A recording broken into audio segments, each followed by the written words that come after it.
عمر جب گئے نا کلمہ پڑھنے، واقعہ آپ نے سنا ہے، ہمشیرہ سے قرآن پاک سنا،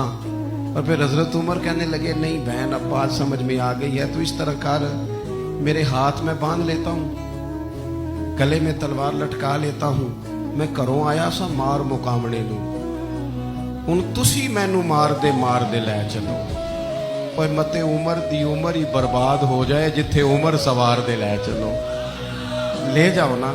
دار ارقم میں حضرت عمر کلمہ پڑھنے آ رہے، دروازے پہ حضرت امیر حمزہ کھڑے ہیں، شور پڑ گیا عمر آ گئے عمر آ گئے عمر آ گئے۔ حضرت امیر حمزہ کہنے لگے کیا ہوا اگر عمر آ گئے؟ اچھے ارادے سے آئے ہیں تو استقبال کریں گے، اور اگر کوئی ارادہ گڑبڑ ہے تو اگر وہ عمر ہے تو میں امیر حمزہ ہوں، آج پتہ چل جائے گا، آ گئے ہیں تو آنے دو۔ پیچھے حضور تشریف فرما رہے،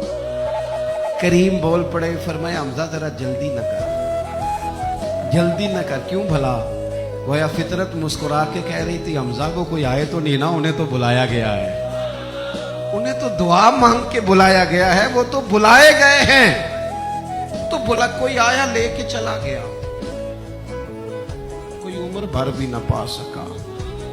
میرے مولا تجھ سے گلا نہیں، یہ تو اپنا اپنا نصیب ہے۔ یہ کچھ لوگ نا پسند نہیں آ جاتے، یہ کچھ لوگ پسند نہیں آ جاتے، قبول نہیں ہو جاتے، کچھ لوگوں کو مانگ نہیں لیا جاتا، کچھ کو رکھ نہیں لیا جاتا، کچھ لوگوں کو کہہ نہیں دیا جاتا تو نے جانا نہیں۔ تو کسی نے کہا تھا عشق اجرت طلب نہ تھا ورنہ ہم تیرے در پہ نوکری کرتے۔ کچھ تو تڑپتے ہیں نا، تو کچھ کو کہا جاتا ہے یار تم آ جانا،